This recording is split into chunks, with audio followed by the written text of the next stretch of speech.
Hi everybody and welcome to my channel. Um, my name is Juicy. I probably should say that in my videos because people probably don't know how to pronounce that. Anyways, how are y'all doing? How are y'all dealing with your self isolation, or as I like to call it, self reflection period? I don't have the chance to be self reflecting right now as I am considered. Sorry. I'm really sorry. I'm considered an essential worker and I've been working long hours, but I do have two back to back days off this week. I'm not doing any overtime hours this week because I need to have a bit of respite over here, or I'm just gonna, break down. It's been really tough dealing with all the energies in the stores from people. With a lot of fear coming through, people are acting out of character. Some people are being very rude. Some people are being very aggressive, and some people are even being violent and doing things that they normally wouldn't do because of fear. And fear really lets a lot of those unhealed parts of your ego come through and take the forefront. And so you're seeing a lot of that right now. So unfortunately, I am definitely seeing a lot of that right now in the environment that I'm working. And that can be a concern because, it can become a very unsafe place to be.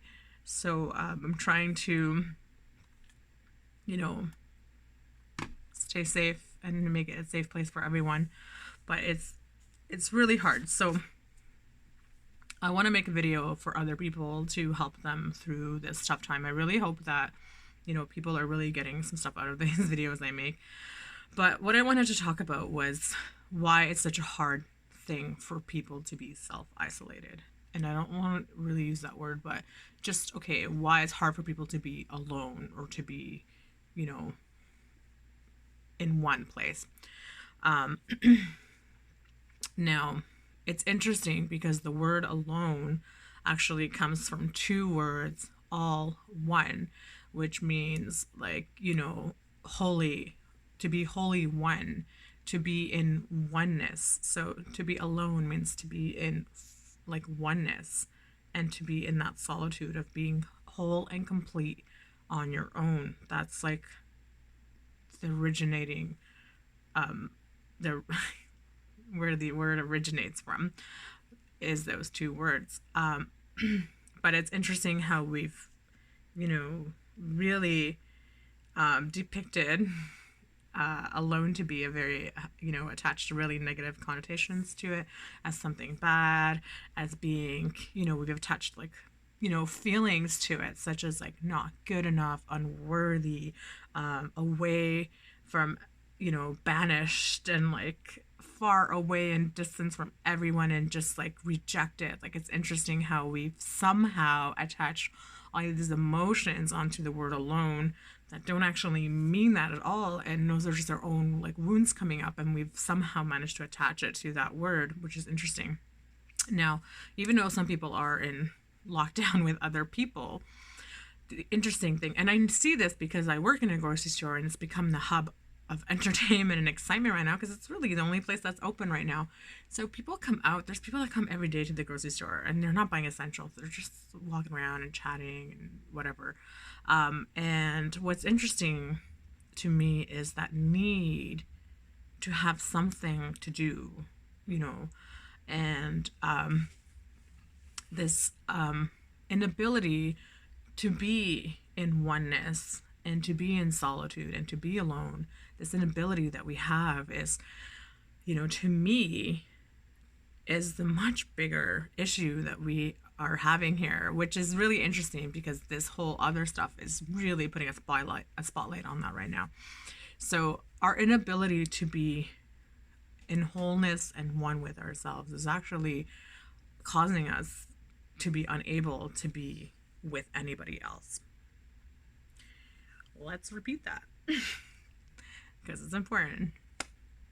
Our inability to be one and wholeness and oneness with ourselves, to be alone, actually allows us not to be able to be with somebody else. It is that disconnect we have within that will not allow us to connect with others. It just simply will not. Because we have that vacancy within and we don't know how to feel whole and one on our own, we will continue to find things to fill that. So any kind of interaction or relationship we have with others outside of us are really just things our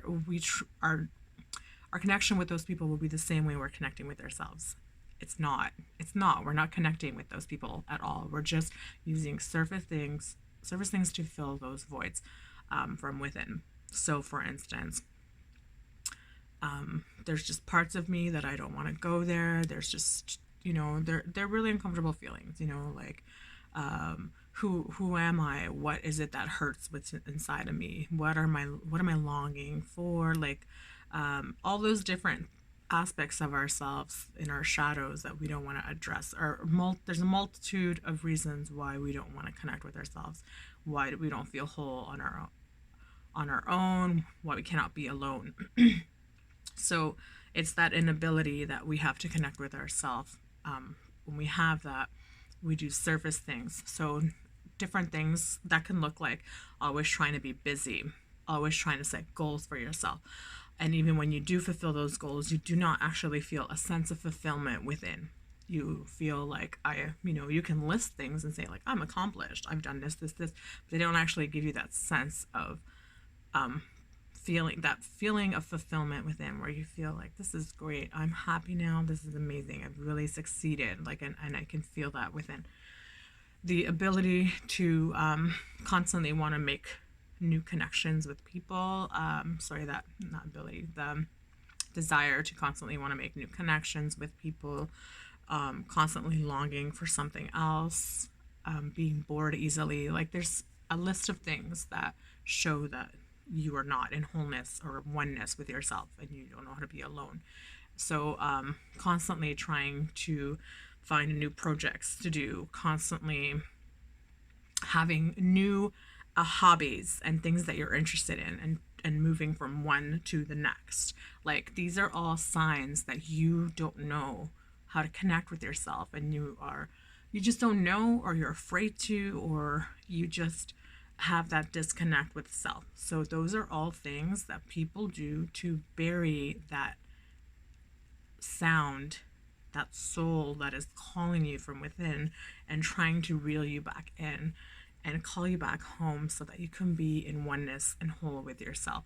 So what do we do is do those things. We keep ourselves busy. We take extra jobs. We make new friends and go out extra. We make new projects. We set new goals. Like all these different various things are things that we do to bury that sound inside, to ignore it. And then as society, we've trained people to, like, for the people who do those types of things to come off as being incredibly accomplished and ambitious and all these wonderful things. Society has trained us. Halo, you're gonna knock that over. Come here. Society has trained us to view those people as something desirable, as something that we want to strive for and achieve in our life. When we can be that person who does all those things, that is what we really want in our life. But is it? Is that what we want? Is that what we really, really want? Is that going to make you happy? Is that going to bring you fulfillment? Is that going to bring you true inner joy and peace? For those of you who are in those roles, and I've been in those places before myself, those things don't bring you that fulfillment, because the more you try to fill the outsides with those things, the more you're ignoring the inside, and you're not filling that part up. You're not connecting with yourself. And because the reality is, when you are connected with self and you feel fully whole on your own and that oneness and can be alone, you feel joy and fulfillment as you are, exactly as you are. You will not need any of those other things to make you feel fulfilled. And not to say that you're not going to set goals, but they're going to be motivated differently. Those goals will be motivated differently. They're going to be more in alignment with your true desires and your true longings and what your soul is truly calling towards. So, why is it hard for people to do this? Why is this time proving it hard for people to stay at home, and why they're getting antsy and irritated? It's because of that disconnect with self. And when we are disconnected with ourselves, like I said previously, we don't know how to connect with others, because the reality is spending long hours with people. It's fine when you have, like, we're spending short times with them, or not anything that's in like depth with that person or connection. We see people all the time that are on their phones together when they're hanging out, or it's just a purely physical relationship, and there's nothing that is pure depth and things like that. And the reason this makes it difficult is because now that you're being forced to spend all this time with people when you're not even connected with. I'm not saying this is true for everyone, by the way. I'm just saying it's true for a lot of people right now, and I can see it by the hordes of people coming into the grocery stores right now. And so our inability to connect with self makes it uncomfortable to connect with others, because the reality is, when we can't connect with those other people, it's just mirroring back to us that inability that we have to connect with ourselves, our inability, that fact that we are not feeling like whole and complete on our own, and we cannot be alone. So when we start to spend time in closed quarters with people, that we can't even like connect with, it starts to mirror back to you, and it starts to like be like blatantly in your face that this is happening, and that you are not really feeling whole and complete on your own. And so that's like, becomes very loud. It becomes super uncomfortable for people, and people just get antsy, they get irritable, they want to get out of the house and things like that. And those are signs you can look for. If you're feeling like that, that's a pretty good indication about all those things. So what can we do to help that? Okay, the first thing that you should do, I know I keep saying to meditate. Meditating is really great, but before you even meditate, I do suggest you get yourself a journal. Find some scrap paper in your house, write on the back of a freaking, cereal boxes, fold it on the inside, right in the back or something. If you don't have paper and you don't want to leave your house, I'm sure there's something you can write on. Okay, just find something. Write something about things that you think that you really, really like, that really bring you joy in your life. And one of the ways you can feel like that is that it'll emanate like an energy. You will feel like this energy. When something is for you, you will feel a different energy than when it's not for you. My cats are gonna go fight as per usual.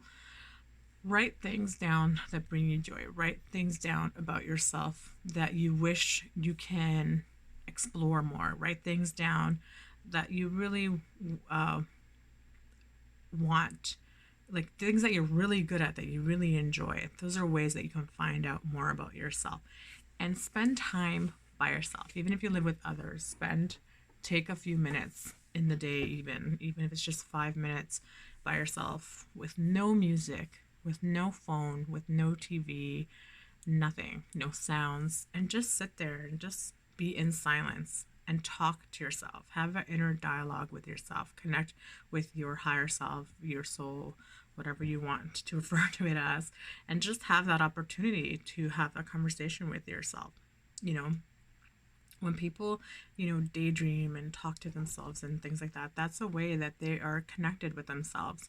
People like have that ability to do that, have the ability to connect with themselves. So you want to like start to like do that. And I want to say relearn how to do that, because the reality is that we all used to be able to do that. And then at some point we stopped doing it. I don't know if it's because, of our upbringing, our things were mirrored to us by our caregivers, school, work, like various things in our life that eventually shut down that part of us. So let's find ways to cultivate that again and connect with ourselves and have those conversations with ourselves, because they're really important.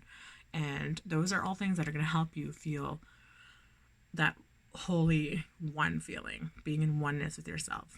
being able to be in solitude with yourself and not feel afraid of that, but feel really, really good about that, because you have to be able to be in that place with yourself for everything else to feel okay around you. Because if you don't, you're always going to have what I said, you're always going to want to fill that void with something else. You're always going to have that void from within. And when when you're not connected with yourself, when things like this are happening around us, it's very easy for the fear to come up and to allow other dark aspects of us to come forward, whether it's people who become more aggressive, violent, irritable, and things like that. It'll allow those things to take the forefront. So yes, I just wanted to talk about that, about how being alone is important, and especially in a time like this. And we can use this time, there's nothing more perfect right now for all those people that are being forced to stay at home and not work, and you're at home and you're like, I have nothing to do. This is the absolute most perfect time for you to become introspective. You literally have nothing else to do. Nothing. Don't go out to the grocery store. Stay home. I'm telling you, you have nothing else to do. You have no excuse right now. This is like, if you want to do some inner work, this is the time. You have no excuse, none. This is a perfect time for everyone to be doing inner work. It's perfect. This is perfect. Just stay at home and really get a chance to like get in there, and have that conversation with yourself. Write, journal, create, do things that that use that creative force energy, and connect with yourself, and get to a point where you can start to feel whole on your own, and that full oneness alone. Okay? So I hope everyone is doing okay. Make sure that you're practicing self-care and things like that. Try not to, watch too much media. Shut your news and social media and things like that, because it can be really overwhelming. And honestly, a lot of the information that's is very catastrophizing. And so I just you are okay. Take care of your health, take your vitamin C, vitamin D, sleep is the most important thing, and keep doing those things. But honestly, this is the most perfect opportunity for you to start doing all your inner work. If you want joy and fulfillment in your life, then here is the best project that you can ever be working on in your life. And I invite you to do that right now. And if you need any help with anything, please feel free to reach out to me and ask me for any help or tips, because I will be more than happy to help you out with that. Okay? I am rooting for all of you, and I'm really excited for everyone to have this opportunity, and the amount of joy and fulfillment that you will feel on that journey is immeasurable, and trust me, you will be very, very pleased. Anyways, I hope you're having a good day. Please stay safe, stay home, and take care of yourself. Bye.